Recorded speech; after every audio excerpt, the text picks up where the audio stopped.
Good morning. My name is Ibrahim Obalde. Thank you very much for tuning in. Wherever you are, this is QTV This Morning.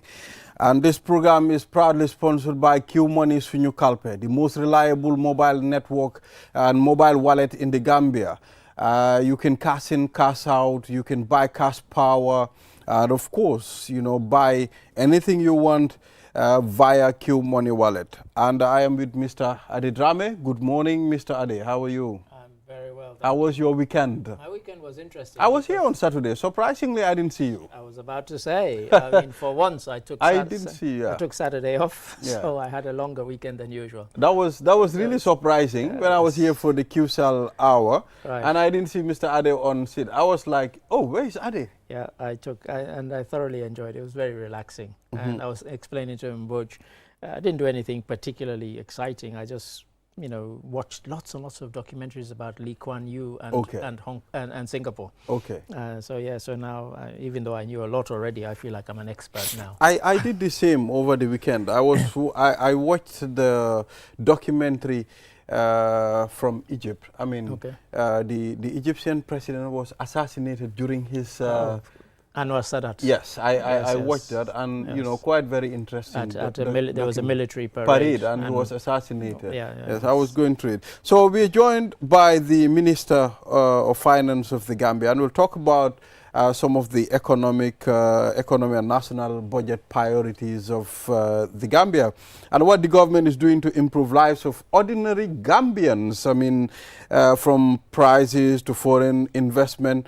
And, we will delve into a lot of things as the program proceeds. Good morning, Honorable Minister. It's good to have you here on this program. Good morning, and thank you very much, and good morning to the listeners. So we are very pleased to be here to have a session with you as a panel, as a team, and thank you. Yes. And, we've been having other ministers here. I think this is the first time to have him on this morning platform. Yes, indeed. Yes. So we'll open the program by asking you, what are your top fiscal priorities for the coming year? Thank you very much. As you rightly know, our top fiscal priorities is the lives and livelihoods of Gambians to be improved. If you look at our budget, which is the resource deployment and reflection of government priority and policies, our largest investments are in the human capital sector. That is education, health, agriculture, and infrastructure. So this will continue to dominate the investment of the government, particularly the agenda of His Excellency President Adama Barrow, and is consistent with the National Development Plan, YIRIWA, because we believe Gambia has a lot of potential, but those potential can only be harnessed when we have the right human resource base and the right infrastructure for us to leap forward. So those will continue to be priorities of government spending going forward.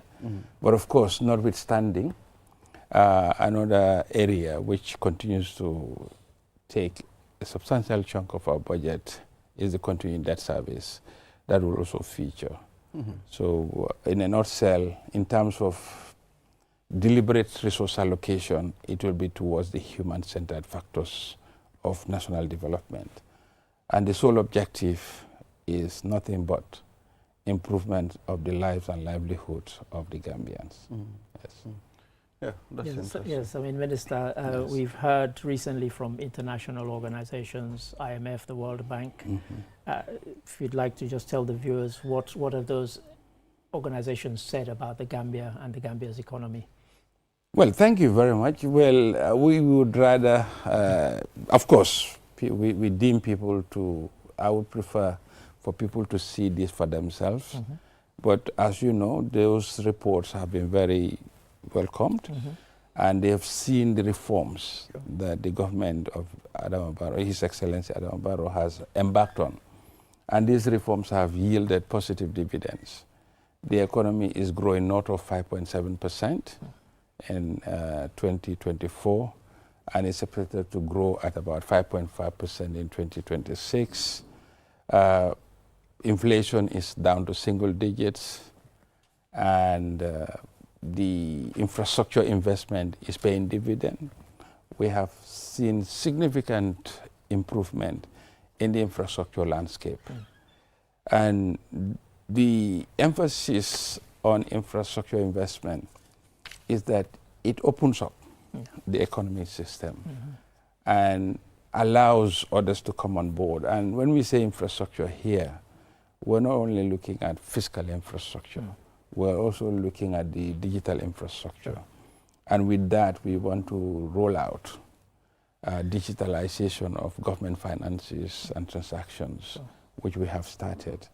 And since then, we have seen very positive increase in the overall macroeconomic framework. Revenue realization have increased by leaps and bounds. And we believe this was made possible not by increasing taxes, but by increasing the compliance and efficacy of tax collection. We are mindful of everybody is saying because we are collecting more, that means we are overtaxing people. But unfortunately, no, that's not the case. We've not increased any tax rate over the last couple of years. No income tax, no corporation tax, no VAT. No tax rate has been increased. Rather, in fact, if you look at it in the last budget, we have effectively reduced the income tax rate for every employed Gambian. Because prior to that, the first 24,000 used to be tax-free. But last year, we've increased that threshold from 24,000 to 36,000. So that means literally we have given every employed Gambian 12,000 tax-free income, which at a basic rate of 25% translates to about 3,000 additional earnings that we have given to every Gambian. So this is one way of making sure taxation is not overburdening the citizens, but the gains are coming from efficiency. When it comes to what the partners are saying, to me that's nice, but we are more concerned and will be more focused on citizens realizing these results. Because when we say the economy is growing at 5.5%, some people will want to see how that translates in their days, life and livelihood. But of course, it's not easy. It's not a one-on-one mapping where there's a direct translation. But we can easily give simple indicators. If you look at the cost of living in the Gambia, while compared to historic norm, it has increased, but not as much as it would otherwise have. Because government has taken certain actions to ameliorate the impact of the rising cost of living on the citizens. For example, if you look at rice, it is still zero duty. There is no duty that is levied on rice. Two, you also look at fuel prices. I think we are in the sub-region, and we do comparisons. Gambia's fuel price is one of the lowest in the sub-region. I know a liter of petrol in the Gambia is still less than $85. It's about 82. But across the neighborhood, people commute, they know. And when I travel, I do compare. And most of the times when I travel, that's like a biological clock now. I try to pick price of fuel, price of rice, a bag, price of this, just to see as a gauge where we are. And we are very pleased that, of course, the earning powers are different, but that's why we have taken the commensurate steps to not increase some of these things as otherwise prevails in the region. So we have certain reports that came from the partners, and these are IMF, World Bank, Millennium Challenge Corporation, and all of these are positive. So some people will be questioning, oh, these reports are positive, but we're not seeing that. And that's one of the reasons why and do you know, Honorable Minister, I think probably you people on the top, you might not understand what the ordinary Gambian is feeling I mean, fine, by 5% it's increasing, but it's not reflecting in our pockets. It's not reflecting in our daily lives. When you talk about fuel, it's still very expensive. Okay, fine, rice is duty-free, fine, you can bring rice here, but rice is still very expensive, so it's not reflecting. There's still inflation. People are not feeling the vibes. Yes, it's relative, because these are not items that are manufactured in Gambia. These are items that are imported. And we are all buying from the same market. Gambia is buying fuel, importing refined fuel outside, like Senegal. On my last trip, I think, to Senegal, I found a liter of petrol more than $100. That's obvious. So while people may say they have not seen that, but that's a comparison. That's one. Then you can easily compare the price of other basic commodities. And I think the Ministry of Trade, and a point of correction, it's not that we are high. I transact at as low a level as retail. You still have to buy bread and rice and all this. And I do it personally in a number of instances. Right. So I go to the market in my own time and I transact. So to have first-hand information, that's a habit I carried from my trade minister days, when there was a lot of noise about rising cost of living. I used to disguise over weekend, put on a T-shirt and a cap and put on my sunglasses and go and haggle with the shoppers, keepers in the store. And not in supermarkets. I used to go into the terrain, into markets in Brikama, in Serekunda, and sometimes even as close as Banjul. I'll just tell my orderly, you stop here and I'll be fine. I'll go and check. So it's not that we are disconnected. We are homegrown. So how did you see the market? How do you get that message across? Because as my colleague there has just said, that there is still this feeling, there's a kind of disconnect between the statistics and the data that comes out from government, from international partners, to the ordinary man and woman in the street. How do you get the message across that? Actually, so you gave a good example, the one about the tax. Yes. That, you know, there's now $12,000 more that you get in. But people don't even think about that, really. You know, they think, oh, you know, unless you mention it on a program such as this. Well, I think because, you see, the way the human mind works is what pains you is what you complain about. Whatever good is in the bag, and you let it pass. Take it for granted. But we also look at the upside. We have looked at the earnings of the civil servants. And last budget, we've increased the salaries substantially. And that increase, particularly the lower grade cadre, has been very significant, because today nobody in the civil service is paid less than $6,000 compared to before this adjustment, when some people take home pay were as low as about $3,000. So literally some, as after the totality of the package, particularly the lower grade, have seen an increase north of almost 100%. When you package the increase in salary, the transport allowance, the residential. So we are mindful. Rising cost of living is not a phenomenon just unique to Gambia. If you travel to the West, it's everywhere.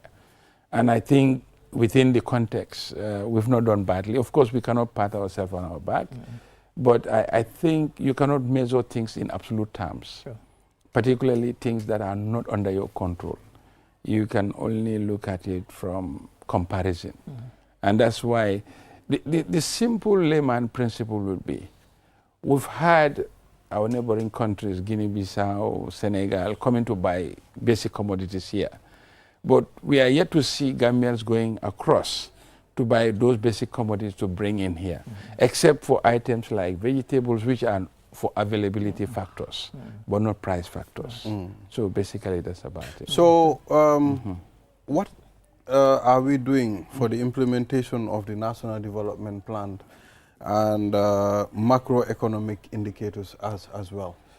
Well, like I told you, that's the focus of the budget, and it's very human-centered, building the infrastructure artery of the country, opening up the country, developing the human potential, improving the rule of law, improving governance, financial management, value for money, public expenditure, improvement in the efficiency of the procurement processes, and also looking at government from within, and increasingly more and more relying on the private sector as the engine of growth.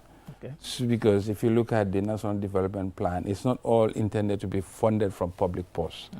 There's a large component of it that should be funded by private sector participation in the economy. So on that note, that's why we are partnering with private sector, and we would encourage Gambians to take advantage of that openness and those opportunity sets.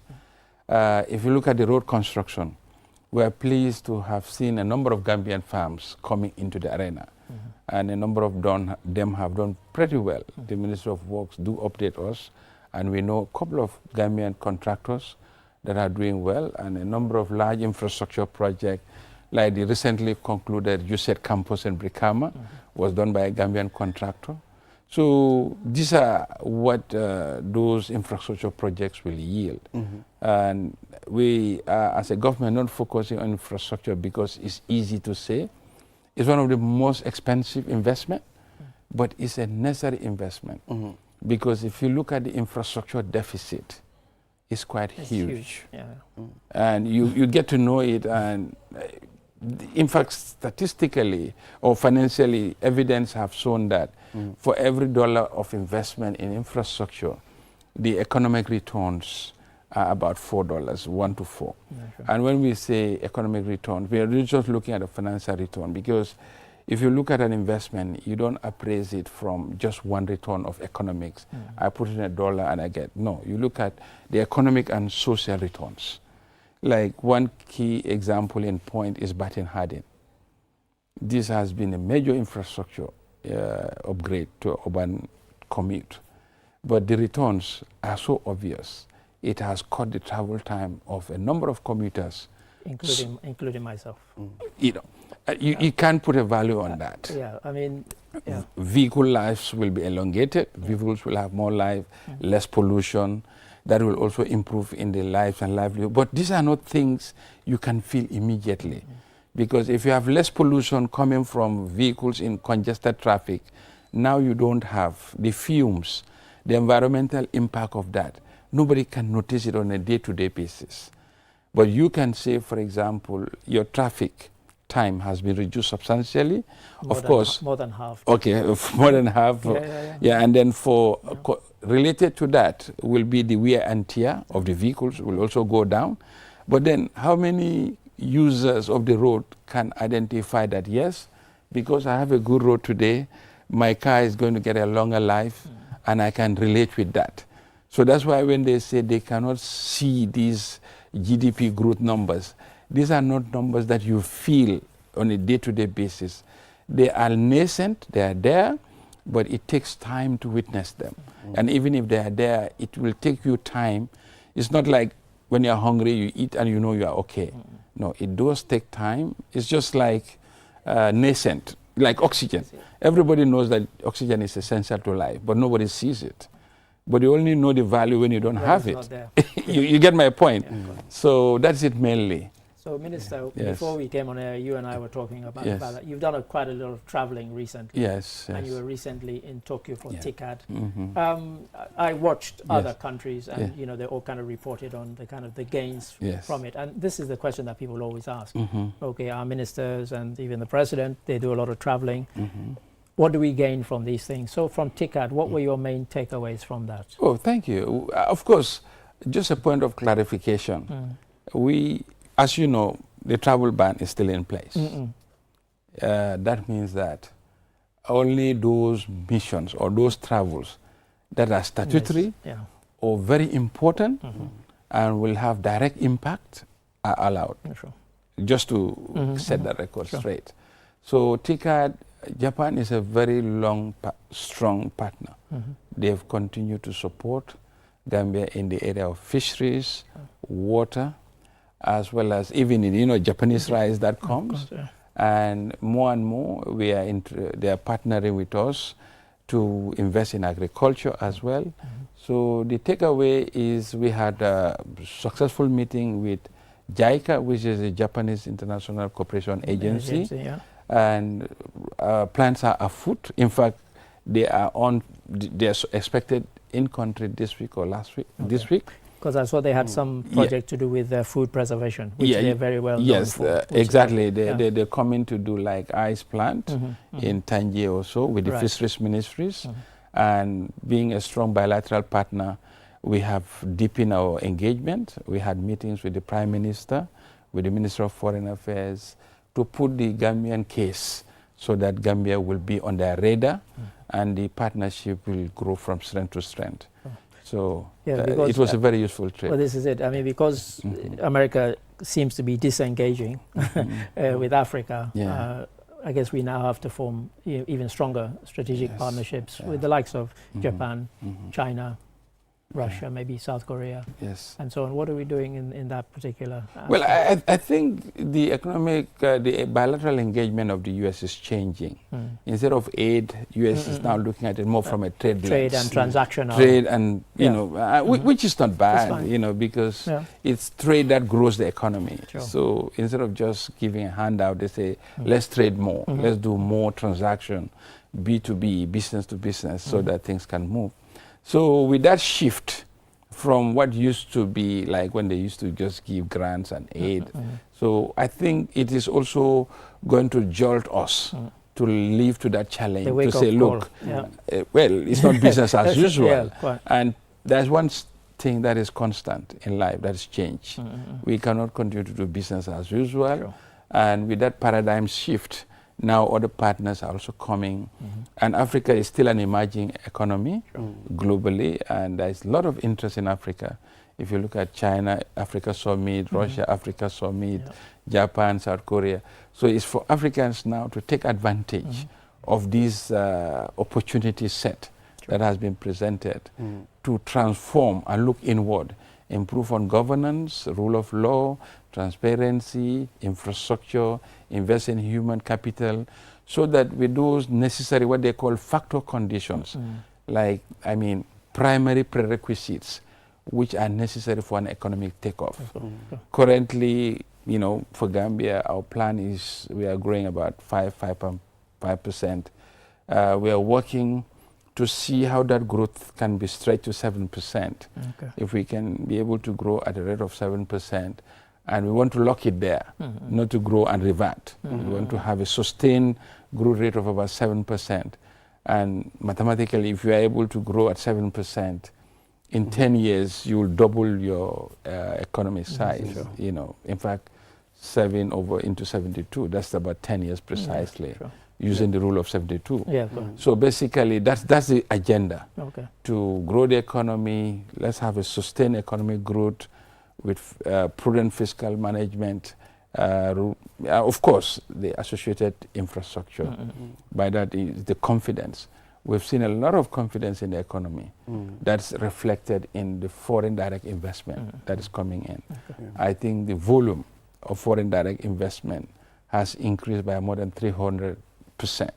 Over what period? From 2017 to date.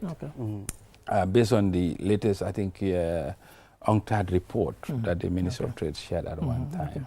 And not only by percentages, we can see international companies ready to invest. We have investment in the port, investment in the ferries. You know, once you put out any tender or any document of inviting bids, you see a large number of international investors who are expressing interest, keen interest to come in. Because even if you look at the real estate sector, its construction is booming. Although people are complaining about the price of cement, of course. Well, these are global factors.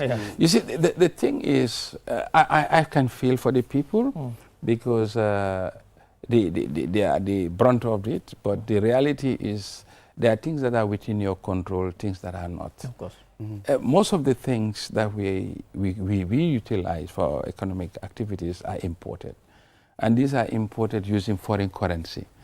And it's not that the local currency is depreciating, but we all know with the US dollar and the euro, they have been appreciating relative to most developing country economy, apart from currencies that are pegged, like the safer zone.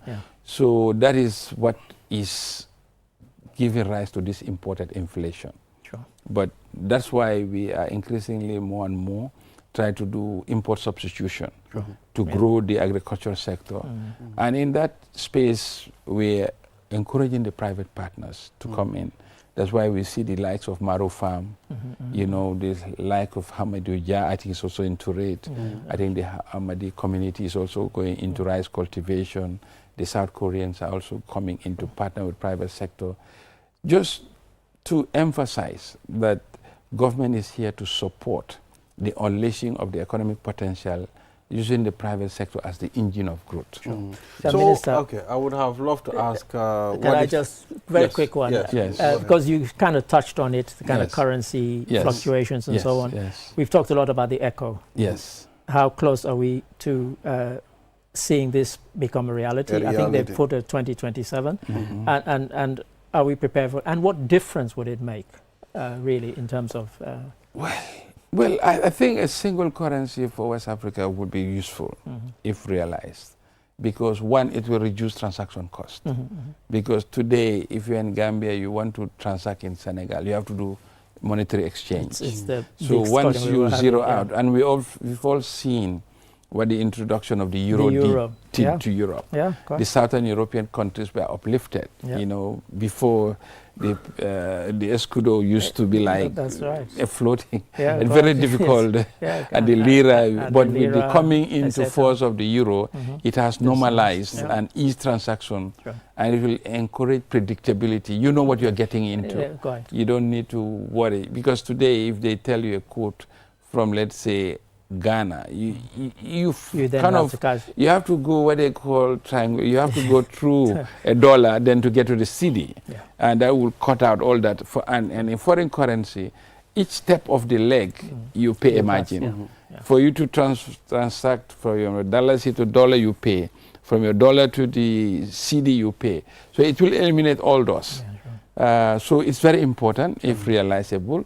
But as you know, there are economic there are conditions that are a prerequisite for a stable common currency, which is the level of inflation, the budget deficit, you know, current account balance. And these have been moving targets with the onslaught of the impact of the COVID-19 and the supply chain of Russia, Ukraine. Inflation shot through the roof. So a number of countries out of the 4 have found it difficult to realize all the 4. So that's why the start date has been moving. Currently, as we stand, 2027 is what is looked upon as the start date. But even that is open to discussion, because there are 2 ways to it. You don't want to have a common currency that is unmanageable by having weak economic fundamentals. So essentially what it requires is for all the ECOWAS countries to have certain minimum key economic fundamentals in order for the ECO to take off. And now we have been asked individually to prepare our economies to meet those conditions, which all of us are working on, but I'm sure it's a moving target. So, Honorable Minister, I would like to know, what is the current debt level of the Gambia? And is there any plan to at least try to cut some borrowing, if possible? Yes, thank you very much. I think that's one of the biggest economic challenges we have. Were it not for the debt, things would have been quiet. But these are legacy issues, of course, and we will take more time as a ministry to engage the citizenry to explain the debt. Because when I hear, you see, like for example, let's boil it down to a simple layman term. Debt is not bad. Is what use you put it to. That's why they call it a leverage. It's a double-edged sword. If you use it productively, you can go up. If you do not use it productively, it will set you worse. And some of the debt portfolio that we have, like like our foreign currency stock of the debt is about 60%, thereabout. So in a layman term, these loans are like very long term. If you contract a loan today, you're paying some of them 20, 30 years. Meanwhile, within that period, your exchange rate would have depreciated by 30, 40, 50%. Like by 2020, the dollar was hovering around 50, 54. Today it's about 73 or 72 thereabout. which is a translation of almost 50% decline. But don't forget, debt stock that was contracted in 2020 has not gone through even 10% of its repayment period, given the long tenor. So the impact of foreign currency is quite fundamental to our debt challenge. And that's not just Gambia. That's all emerging countries that borrow in foreign currency when, of course, we raise our revenue in domestic currency. Yeah, sure. That's number one challenge. Then the second challenge is the infrastructure investment, because the size and scale of infrastructure investment cannot ordinarily be funded from our budget as from our own earnings. We are using a large part of our domestic to do roads that were not done before. But notwithstanding, we are also taking loans to do infrastructure, like the Batin Hardin Highway that I mentioned. Sure. We have tried as a government. We put in some money of our own, about 35% local financing, but 65% was contracted as loans. The University of the Gambia, all these, the energy sector, these are the infrastructure investments. But as such, that's why, and also people look at debt stock and unfortunately cannot identify where the debt went on to generate.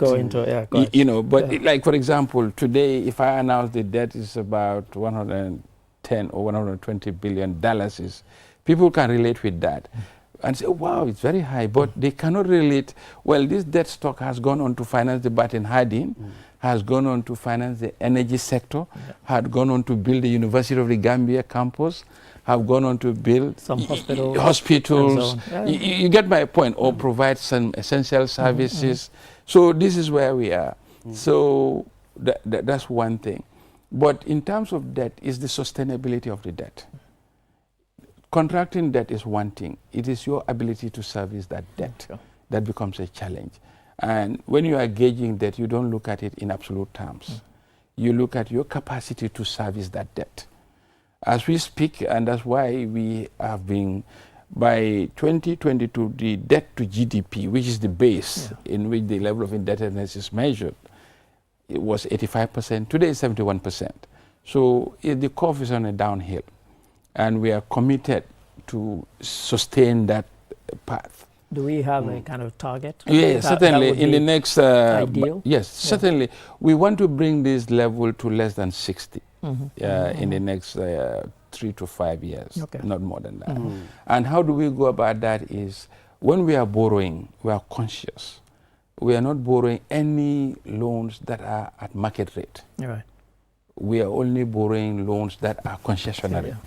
So, for example, and we are mindful of the debt stock that we are contracting in foreign currency. At any given moment in the year, we are conscious, we have an envelope of the debt that we will not contract in foreign currency. And the concessional debts are those debts that have a grant component of at least 35%. So today, these are like development loans, basically. Like, for example, knowing that we cannot borrow money in foreign currency at market rates, which will be in the north of 3, 4, 5% on the dollar or 8%. When partners, that's why we are borrowing largely from multilateral institutions. That is Islamic Development Bank, the African Development Bank, the BADIA, the OPEC Fund. These are where we are contracting. We are not just borrowing from the private sector or issuing euro bonds in dollars, at the market rates. So these are strategies. And what has also compounded the debt issue is when COVID struck, the partners came together to say, suspend servicing the principal component of your debt. That is debt service suspension initiative. So effectively, from 2020 to almost 2024, when it lapsed, there was no servicing of the principal. So the principal stock was remained there remain on service. Only the interest element was service. So you have a stock which was kept constant. Meanwhile, your currency is depreciating against that. So naturally, in the dollar term, it will go up. But now, that's why the initiative has lapsed. That's why 2025, this debt service component shoot up. Because for now, we are now servicing the principal element. If we have been servicing the principal stock, the level of indebtedness in foreign currency would have gone down. So that is where the debt is. But what we are working on as a ministry, we want to have a town hall where we will engage the citizens to tell them, this is the debt stock, this is the component that belongs to foreign exchange depreciation, this is the component that is in foreign currency, this is the component that is in dollars, this is the interest element, and this debt stock went to service Batten Harding, University of the Gambia, energy renewals, and health infrastructure, so that people can identify, to know that these debts are not contracted irresponsibly, and we are on a borrowing binge just to pile up. Okay, so Minister, can I ask? You understand? It's a very interesting topic. And in fact, some people show that, oh, well, when this government came into being, the debt stock was about 56 billion. Now it's double. But they cannot identify with the doubling of the infrastructure. Because at that time, you don't have the University of the Gambia, you don't have the Batten Harding Highway, you don't have the electricity expansion at the level that we are. You know, today our electricity coverage is about 70%.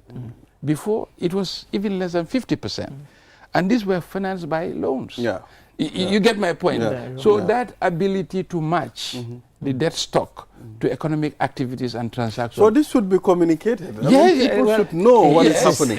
So I think we should do more communication. Definitely. So that the citizens know. Because like, for example... It sounds like an idea for the ministry to have a paid-for program on QTV on a weekly basis. So the citizens will know. Like, for example, today you say, oh, your debt stock has doubled. It's irresponsible. They borrowed. No, but you forgot you are driving on a brand new dual carriageway highway, never built in the Gambia before. That is more than $100 million. You forgot a University of the Gambia has just been built brand new from debt. Forget that electricity access and modernization was financed by debt. So we need to, that's what I have tasked my team to say, look, Gambians need to know for every dollar that has been contracted, what has it gone into? So that they can identify, you know, the debt stock. Because I do follow the discussion, and to them, they are looking at debt in absolute terms. But what is most important is the debt stock to the GDP has declined from 85% in 2022 to 71%.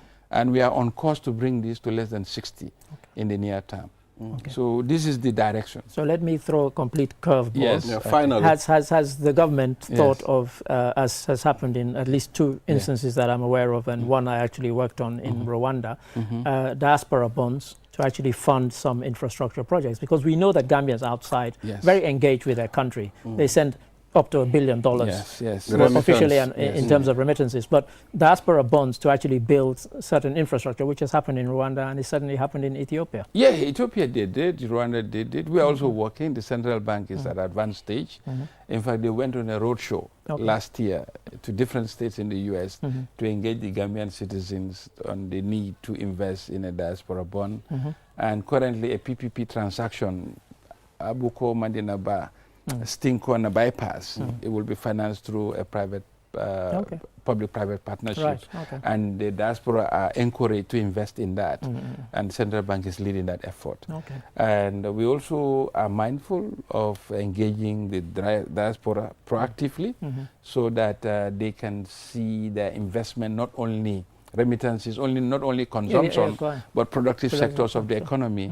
By creating a capital market has been created and is working. Central bank is now nursing the organization. and certain issuances have already been made. So certainly we are working on that front. Yes. Thank you very much, Honorable Minister. Thank you. Thank you for granting us No, this you're welcome. interview. You're welcome. We know how busy you've been recently. We hope we will engage you another time. Sure. Yes, We're serving the population. They need to know what we're doing. Because like, when I hear, I'm sure what I have said about the debt is now more informative. Yes, definitely. People can appreciate with it.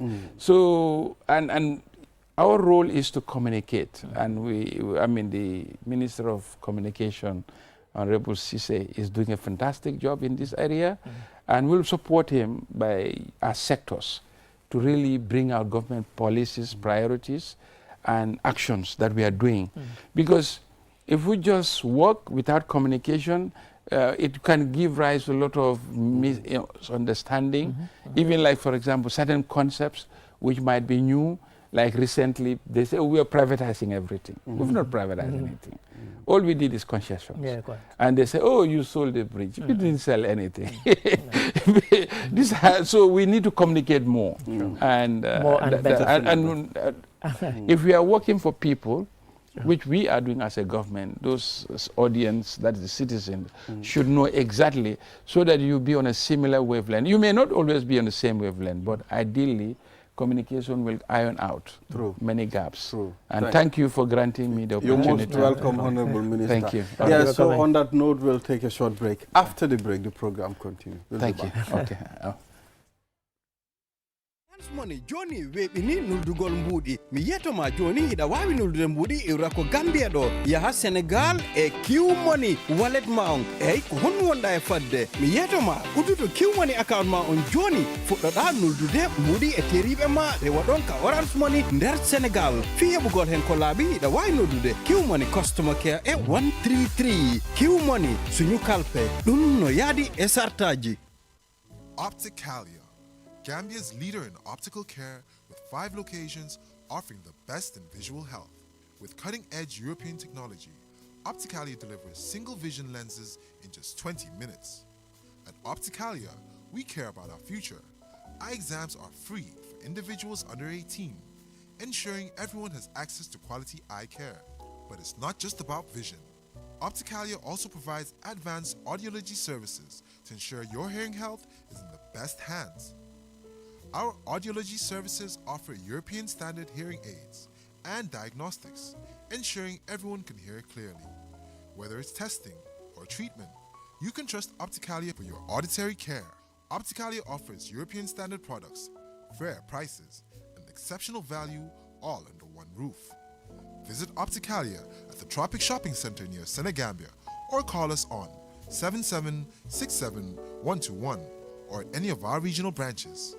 Banjul 7767-126, Brikama 7767-123, Farafenni 7767-124, Basse 7767-125. Opticalia, love what you see and hear. Q Money aning Orange Money ye bulodi nyola pour ka kodi kio sone yandi ka bonan Gambia banko kan kata Senegal banko kan aning Q Money wallet e ka mune batu e muna fan Q Money account wala sign pour ka dati ka kodoki e terimal anila dimbayal kana aning Orange Money Senegal ni lafta ku Senegal sotola je Q Money customer care commandi 133 Q Money suñu kalpe ñing sartol le bala.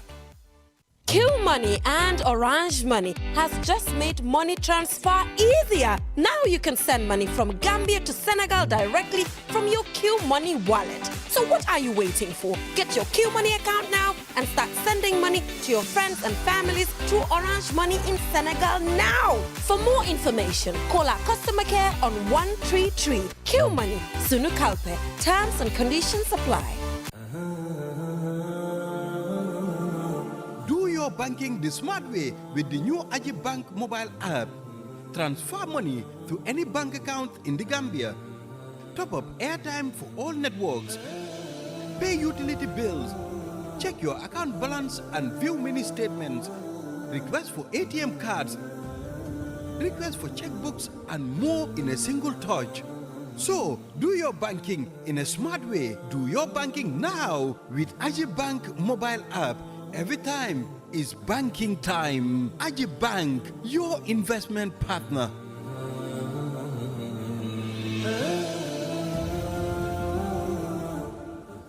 Q Money ak Orange Money ñoo lëkkaloo pour yombalal leen yónnee xaalis bàyyi ko Gambia dem ba Sénégal ak Q Money wallet looy toog di xaar dawal léegi nga ubbi Q Money account pour nga mun a door di yónnee xaalis sa xarit ak sa mbokk yi jaarale ko Orange Money Sénégal léegi pour am si lu leer mun ngaa call Q Money customer care si 133 Q Money suñu kalpe lii dafa ànd ak sarta yuñ tëral.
Back, you are watching QTV this morning. I am Ibrahim Obalde. Now let's move on to the other segment of this program.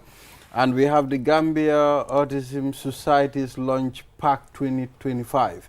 And we have Rod. I don't want to go through Rod Horse. And he's the chairman, Gambia Autism Society.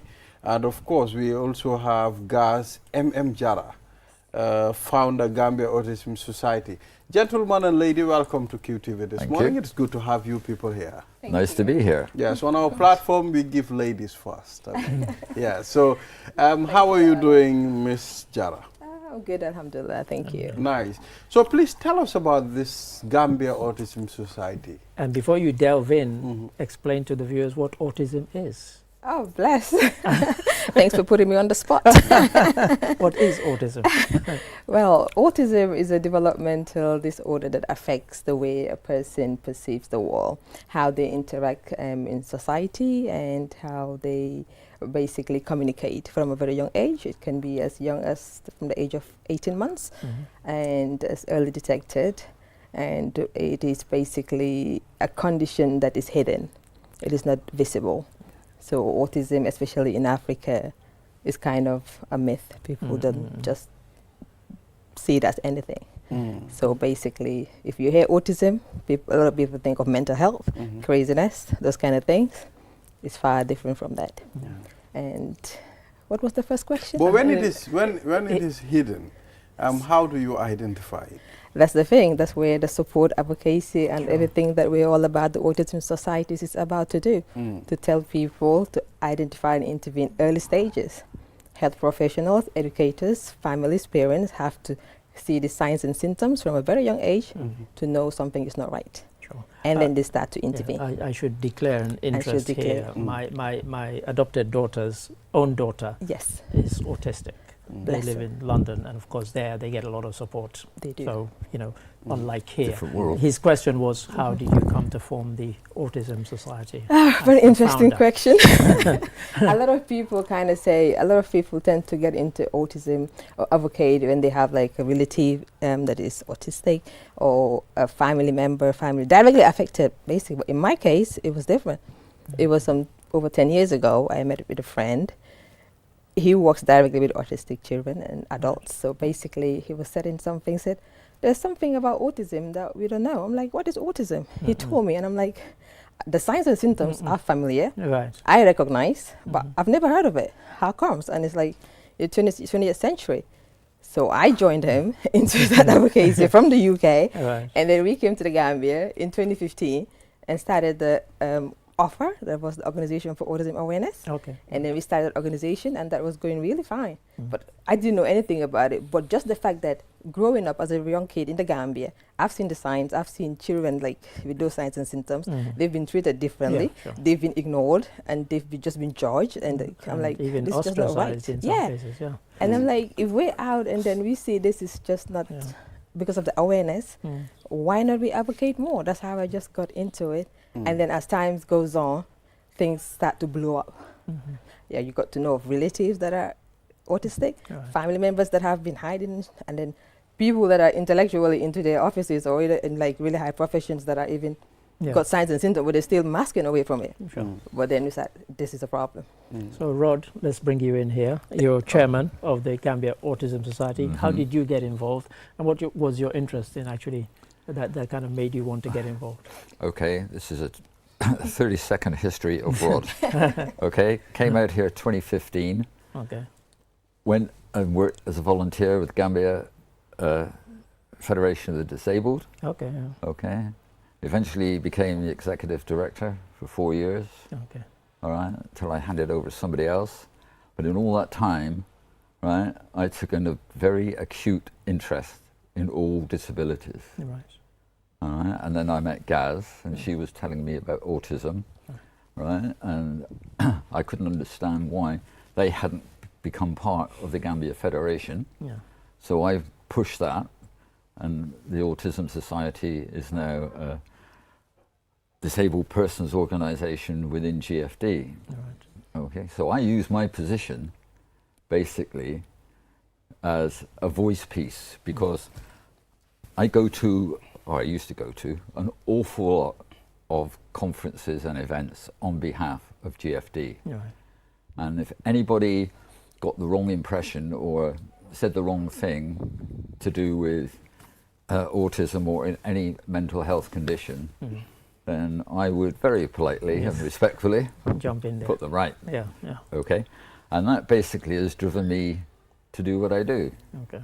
All right, autism is a very destructive disability, not so much for the child with autism, but for the family. All right, it puts an awful strain on a family if you have an autistic child. And some families will have 2 autistic children, you know, and there is just no support out there, no network. So that is why Gaz and I saw the opportunity to start an alliance with other autistic societies that have just started up, because we're all aiming to do the same thing. Right. And it just didn't make any sense at all to have 4 voices trying to say, hey, we're here, you know, and that's very similar to the way that GFD started, with all the different disabilities all doing their own thing. You know, they eventually saw sense and came together and now have an umbrella organisation which speaks for them. So guys, if we could come back to you, we saw our colleague Jolene, I think it was, covered the launch of the PAC 2025, and I looked on the sort of global website, and it explained what that was all about. But I just wondered if you'd break it down for our viewers. What was this PAC 2025 that is actually being utilized across the world? That's right. So basically the PAC is the whole theme that involves the acceptance and the collaborations and the messaging between different organizations, different stakeholders, different groups that came together worldwide to just say, let's advocate for autism. So when we decided to launch the Autism Societies last week, we decided to say, okay, let's create a PAC that will entail everything. So basically our theme, what we're about, which is the unity of autism advocacy in the Gambia. What we're about, what is the statement, like one statement that every platform should just spread and say, this is what we're all saying, not like this group is saying this group is saying that, because that's very important. When you're giving information, it has to be one information, piece of information. We don't want different mixed informations out there. So the PAC is basically to be clear and to be precise of what we're about, so the people that are there to spread it will understand what it is. Now, since I came to the Gambia, I always have been made to realize that every time we have these sorts of messages, one of the things that has to happen is that we have to have them in multiple languages. That's right. Because a lot of the things, like, for example, when I went on the website, of course, it's in English. Yes. And I just wondered what's being done here in the Gambia to actually roll out in the different languages to make sure that we reach everybody. Because some of these concepts are even difficult to explain in English. in kind of non-English terms. So I just wondered what's the I imagined it must be a problem. Yeah. It is indeed. That's where the involvement of the media comes in. I remember about before the COVID, around 2018-19, one of our events we held, if I was right, was either at the Monument or at Q City. No, probably it was at the Monument, if I'm right. But we had Mr. Juve of GLTS Radio. Okay. He did a brilliant job of interpreting for us in Mandinka, Wolof, and if I could remember Fuller, but I definitely remember Mandinka and Wolof. So these are the things that we tend to put in place, to put journalists and like equip them with the right information to translate it for the masses, basically, to make sure that the general public gets the information and the message. Whatever we say in English, they're getting it in Wolof or in Mandinka or in Fuller. True. Is important. So we want to know... I think Rod wanted to come in. You want to say something? Wanted to come in there with something. I'm aware as we've got quite a short time, all right? And I just want to point out the positive sides of being autistic, okay? A person who's autistic, right, has a high sense of the arts, right? They have a very high degree of mathematical capability, all right? And if you look at a lot of the games that you guys play on your laptops and on your phones, an autistic person designed that game, okay? It's the sort of thing they're good at. You have people who are very good artists. I don't know if you guys, you all know, Banksy, of course, right? World famous, autistic. I hate to mention the name Elon Musk because I don't really like the guy, but he too is autistic, all right? And there is such a big world out there for somebody who suffers with autism. There was a young boy. And it's not appreciated. And that's, you know, everybody looks down on an autistic person, but when that autistic person has developed, right, and got past their teens and into their early 20s, suddenly they become a different person, and people start looking up to them. You know, the fact that they say, "Oh, I'm autistic," that impact is lost. But if you have a small child, 4 years old, and a parent says, "My son is autistic," look down on. It's a really weird sort of arrangement. Yeah, so what are the common misconceptions as far as autism is concerned? Yes. It's catchable. People think you can catch autism, okay? And it's just not contagious. So untrue. You know, it's like dear old Donald would say, it's total fake news. Fake news. Okay. So that's the biggest misconception. And in the Gambia, in our community at large, the biggest one is the myth and the stigma around it, associated with gene and all this kind of, you know, bad parenting and stuff, which is totally out of the whole thing. So those are the things that really put barriers to autism. And like Rod was saying earlier, when it comes to the spectrum, autism spectrum disorder, is a spectrum. So that means different levels. You can be on the mild side, you can be on the severe side. So that's what he was just trying to say. If you're on the mild side, you can be as functional as anybody else, as a neurotypical person. But if you're on the really high side, you could be called or referred as a disabled person because of the severity of the whole thing. And as one of the examples, you know, you gave examples of famous, but there was a young boy in London who you'd show him a photograph which had, you know, 100 buildings, and 5 minutes later he could draw that almost exactly like the picture. Exactly. That's something and they do develop a photographic memory. Okay, and especially around numbers. Right. I mean, the numeracy abilities of an autistic person, you know, is off the scale. Einstein is an example. You know. So what are we doing to engage the people living in the provinces, the upcountry? The passe. How do we take this message rural to make sure we have the impact that we want it to have? again, that will involve human resources and the involvement of the media. Because I understand we can travel far and wide, but once the radio is on, the TV is on, the word is out. In terms of finance support and so on, how do you go about getting people to sponsor? It's the hardest bit, but you know, when courses like this are out there, you have organizations that really come out. For example, since we started, every event, every commemoration that we held, either a work or a conference or workshop or training or anything, we have stakeholders. I can say QTV is one of them. It's big. They from providing banners, from providing venues and stuff like that, and other organizations as well that I can mention, but with time we won't be able to. When it comes to providing water, food, logistics around it, they do. So we do put, as an organization, as a group, we do put in our own finances. We haven't got a pot sitting there waiting for us. So we rely heavily as well on government for grants and stuff like that. So it would be very important to have policies in place that will support this, because our fight forever was been to have a national, to include autism in the national health, to have strategies and policies in place for autistic children and adults in the Gambia and in Africa at large, because it's a big problem. It's not just a Gambia problem. It's an Africa problem. Even in the West is a problem. Even still now, they're trying to figure it out. Even they've got things in place, but they still got issues going on. So when it comes to support, that is what is really needed. Finances, support, we call on everybody. So if you had a wish list, short, medium, long term, of how you would like to see awareness, support, etc., across the Gambia, what would that wish list include? Short-term wish list will be collaboration.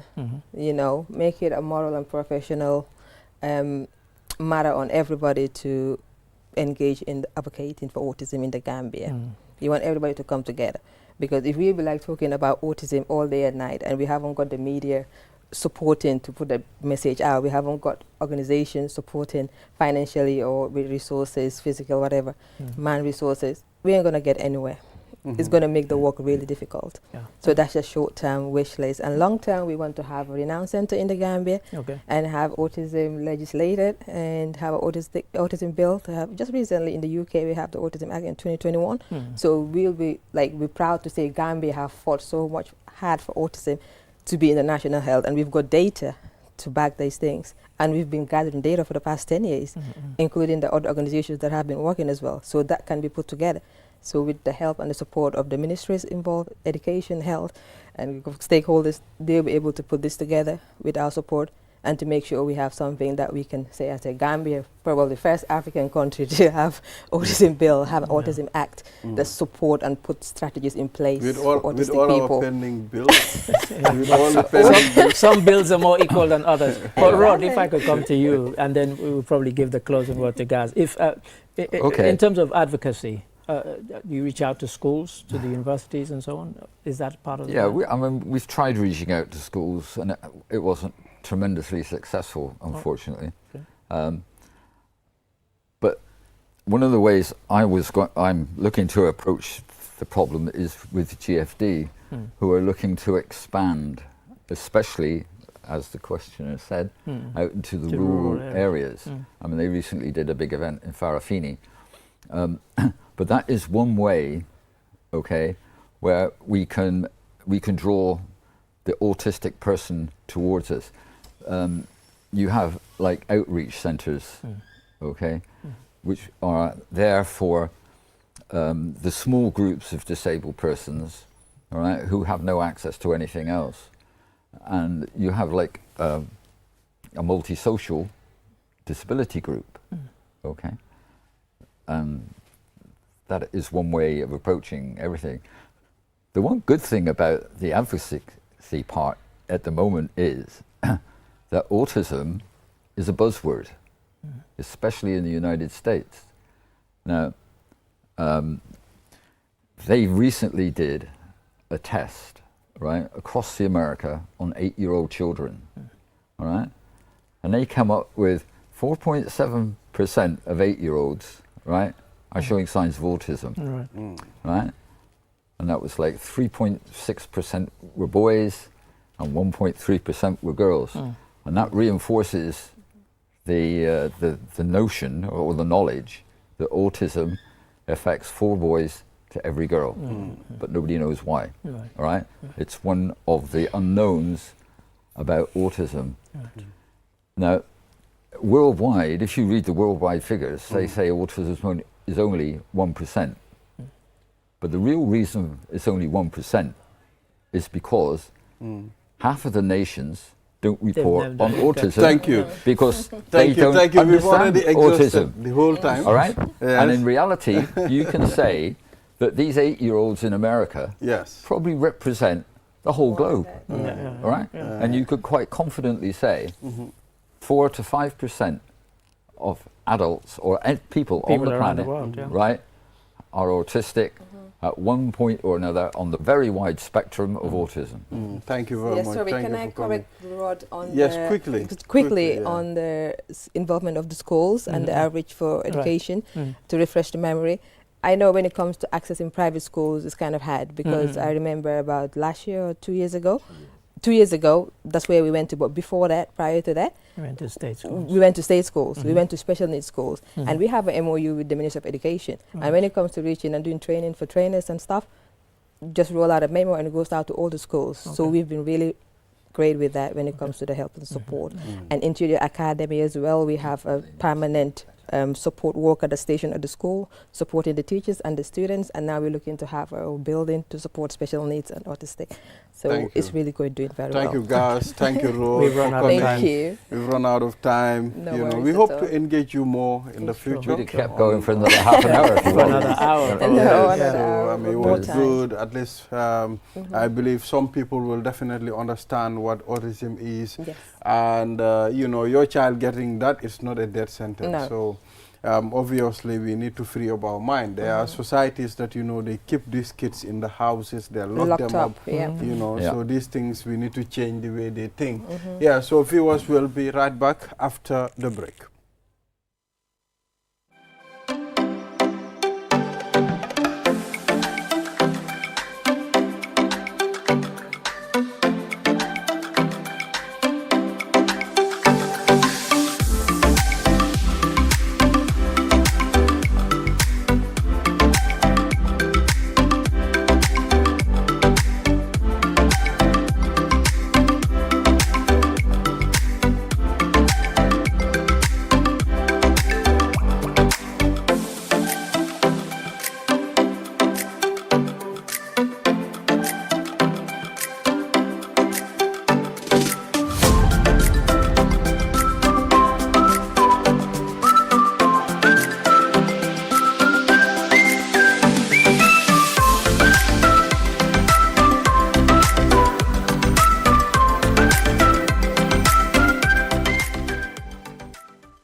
Money e Orange Money joni weɓini nuldugol mbuɗi mi yetoma joni ida wawi nuldude mbuɗi iwrako Gambia ɗo yaha Senegal e Q Money wallet mount eyyi ko honno wonɗa e fadde mi yetoma udduto Q Money account ma on joni fuɗɗoɗa nuldude mbuɗi e teriɓe ma rewa ɗon ka Orange Money nder Senegal fi heɓugol hen ko laaɓi ida wawi noddude Q Money customer care e 133 Q Money suñu kalpe ɗum no yaadi e sartaji. Opticalia, Gambia's leader in optical care with 5 locations offering the best in visual health. With cutting-edge European technology, Opticalia delivers single vision lenses in just 20 minutes. At Opticalia, we care about our future. Eye exams are free for individuals under 18, ensuring everyone has access to quality eye care. But it's not just about vision. Opticalia also provides advanced audiology services to ensure your hearing health is in the best hands. Our audiology services offer European standard hearing aids and diagnostics, ensuring everyone can hear clearly. Whether it's testing or treatment, you can trust Opticalia for your auditory care. Opticalia offers European standard products, fair prices, and exceptional value all under one roof. Visit Opticalia at the Tropic Shopping Center near Senegambia or call us on 7767-121 or at any of our regional branches. Banjul 7767-126, Brikama 7767-123, Farafenni 7767-124, Basse 7767-125. Opticalia, love what you see and here. Kiu money aning orange money ye bulodi nyola pour ka kodi kio sone yandi ka bonan Gambia banko kan kata Senegal banko kan aning Kiu money wallet e ka mune batu imuna fan Kiu money account wala sign pour kadati ka kodoki iteri mal anila dimbayal kana aning orange money Senegal ni lafta ku Senegal sotola je Kiu money customer care kumandi 133 Kiu money sunyu kalpe nying sartol le bala.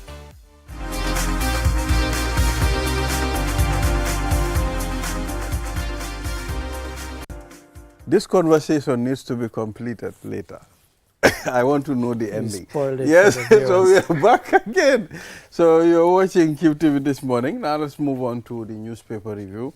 And we have Mr. Mamadou Mboj as our newspaper review. Yes. Uncle Sawiken Nena. Yes. And we didn't even do the proverb. We didn't even do the proverb. So we can treat the proverb. Shall we? I love it. He who envies another's joy regrets the taste. Forget. What you is need that? glasses? Forget. Oh, okay. Forget. I need some glasses. Forgets the taste of his own. He who envies another's joy forgets the taste of his own. Absolutely. Is this true? Mr. Mboj. Yes. When I saw this, another phrase came to mind, so I adapted it. Yeah. You know, procrastination being the thief of time. Yeah, so it seems envy here is the thief of joy. I suppose. Absolutely, isn't it? Yeah, when you are consumed by certain passions, then you don't even see the blessings you have. You don't see what you have. It reminds me of a conversation I had with a friend. He said to me, boy, do you know, no matter how beautiful your wife is, sometimes you don't see the beauty. I don't know. I said to him, maybe you are eyeing people outside. I was going to say, because you are eyeing people outside. But for responsible and serious people like me, I see the beauty of my wife every day. Well, indeed, it's interesting you say that, because Jose Mourinho famously said when he was having his, he was defending his players and Arsene Wenger was defending his players, and Jose Mourinho said, every man thinks he has the most beautiful wife at home. So it's the opposite of what your friend said. But this one reminds me of the fact that once the British became aware of this German phrase, Schadenfreude, they started using it over and over again. And Schadenfreude means taking an uncommon delight in somebody else's suffering. You know, like you enjoy the fact that this person is suffering. Like, for example, Liverpool fans took an uncommon delight in the fact that Manchester United just escaped relegation last season whilst they won the championship. You know, they won the league. So, you know, you have that, and you know, I think they even envied not even our joy, our suffering. They enjoyed it more than their own victory of being champions. You know, but yes, I think there's an element of this sometimes, that you can forget that you yourself are in a good moment, and because you're envying what somebody else has. It might be. There is another religious saying, hadith. It says, do not, I mean, if you want to have peace, you know, don't think about what people have. Think about what you have.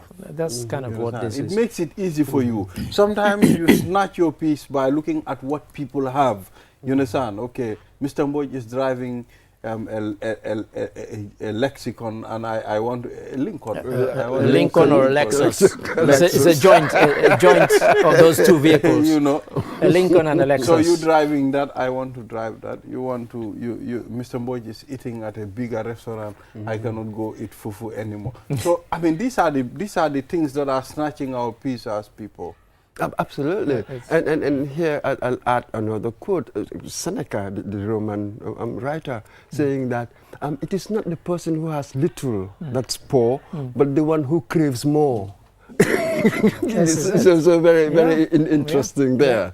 So that is really well, this the is key. it, because you can have people who they don't realize what they have because they're so busy envying what somebody else has, and they forget that actually they're quite good and they're quite well off. And it can even happen with countries. There are countries where you know, the Gambia might be poor, but you know, you haven't had a civil war.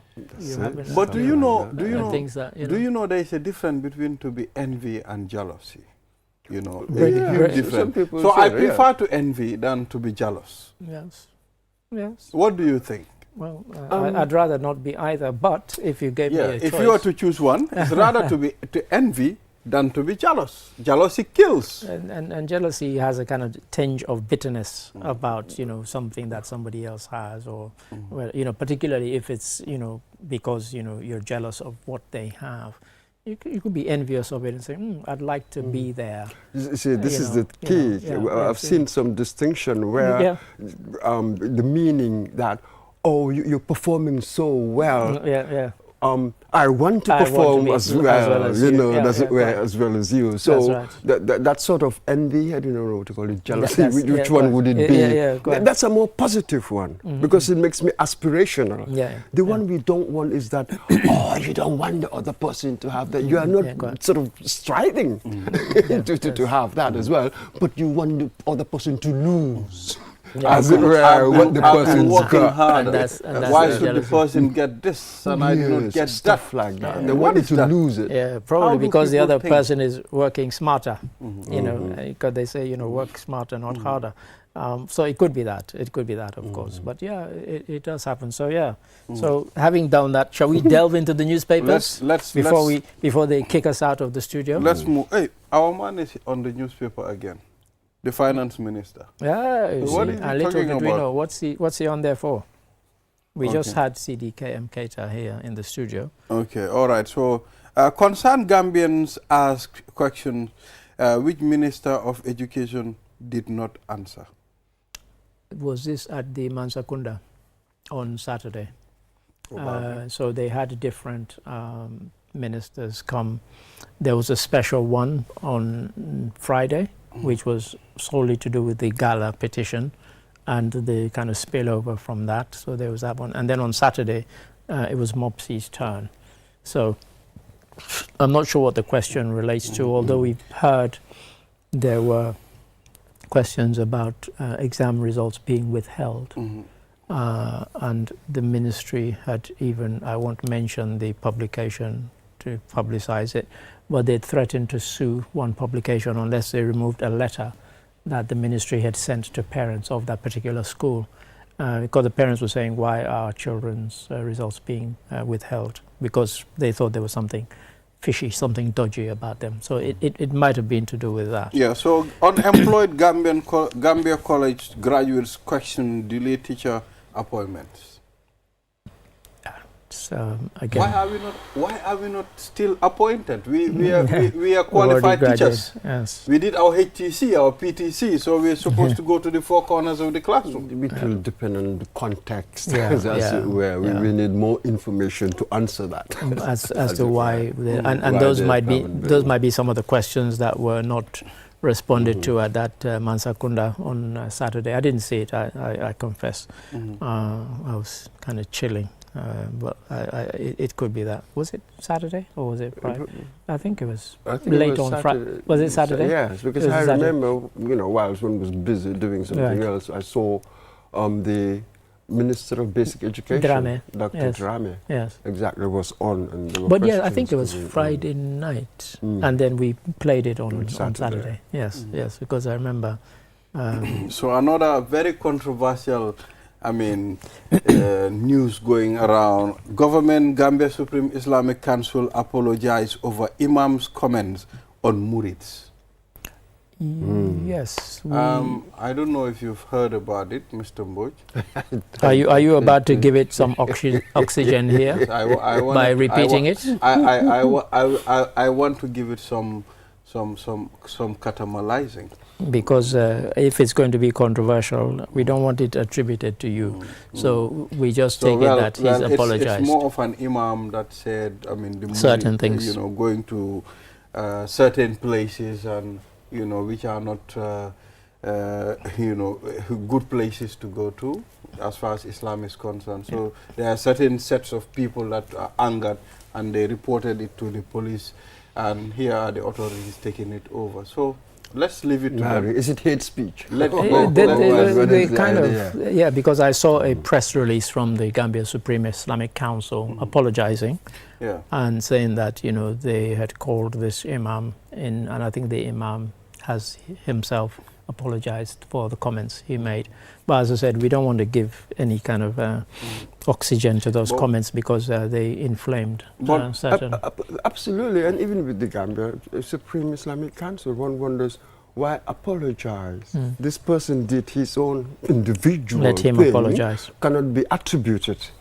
This is it, because he wasn't speaking on behalf of the council. So individual responsibility. I do not think that that puts any burden. Yeah, but Mr. Mboy, I think I will totally disagree. I mean, every imam you see in this country is under affiliated the umbrella of the Gambia Supreme Islamic Council. Well, what does that mean? They have their own individual views, as this one has clearly demonstrated. You see, this matter should be handled with caution, you understand? Because it involves a lot. There are people that are in for it, there are people that are against it. So I think, you know, there should be an arbitration in a way this thing should be handled properly. Yeah, I'm talking about accountability and that. I am not so sure whether we can blame the Supreme Islamic Council for anything. This person as an individual said what he did. So it's an individual decision, it seems to me. So I'm not sure why the council should apologize. When I read the press release, I think they're apologizing because they, as Ibrahim says, every imam is under the kind of, you know, remit, whatever, ambit of the Supreme Islamic Council. They did not want the people offended to think that this was a general view that they condoned or supported. Then you distance yourself from that. We've heard, we see these things all the time. A member of a group would go and say stuff that the group doesn't necessarily agree with, so they distance themselves from it. I think that's a legitimate thing to do. Yeah. But to apologize, we must attribute individual accountability where we must, you know what I mean, hold people account for what they say. It's not necessarily, cannot blame the group at all. So let's deal with this. Okay. You know. All right. NPP Dembo by force buried in Bakau. Absolutely. Yeah, so Dembo by force, when it comes to the political arena of this country, nobody can deny the roles that he played. Even the coalition 2016, he was part of the people, you know, that formed the coalition. Just look at where you started 2016. Yeah, With Dembo by force, let's go back to 1970s, 77 I think he came in. That's how he got the by force. By 2016, the legend had been formed. It's sort of an iconic figure in many ways. In Bakau, absolutely. Let anybody do whatever. I'm going to win this constituency. Combat me. That's really what it was. By force. Dembo by force. And he did. And he did. Yes, and really, I always say this. I've got this anecdote. I grew up in Bakau as well. 1987 elections, I remember. And Sam Silla was for the PPP, the PPP candidate who was standing against him. Well, my family with us, we were with Sam Silla. We were with PPP. So I had the Sam Silla shirt on. I went to Dembo by force's house because I had a friend there. I used to go there before then with my Sam Silla t-shirt. How can you do that? Yes, but nobody chased me out. Nobody swore at me. It was just so civilized. I keep telling you, we were more civilized than you people. Political maturity. Nobody said anything to me. If I were to do that today, they'd be like, oh, you're provoking this, or you're provoking that. So we have changed. Things have changed. For the worse. We've changed for the worse. Because really the secret is tolerance. Not that the other person will do the right thing. We've seen it all the time, that it will never happen like that all the time. But having said that, at the time when the TRRC was at its height, I was quite surprised to see a couple of our cleaners come to work with Yaya Jammeh t-shirts. Absolutely. APR. No, Yaya Jammeh t-shirts with his face on it. I was like, hey, is this a kind of deliberate provocation or what? It really was quite noticeable because this was when some of the most shocking. So you see, but this is tolerance. You see, really that's why we nobody said anything to that. We should try and accept the order. You understand? So thank you very much, gentlemen. This is all we have here today. All right. Yeah, so until we come here again tomorrow, do have a wonderful day. Enjoy the rest of our programs. Bye-bye.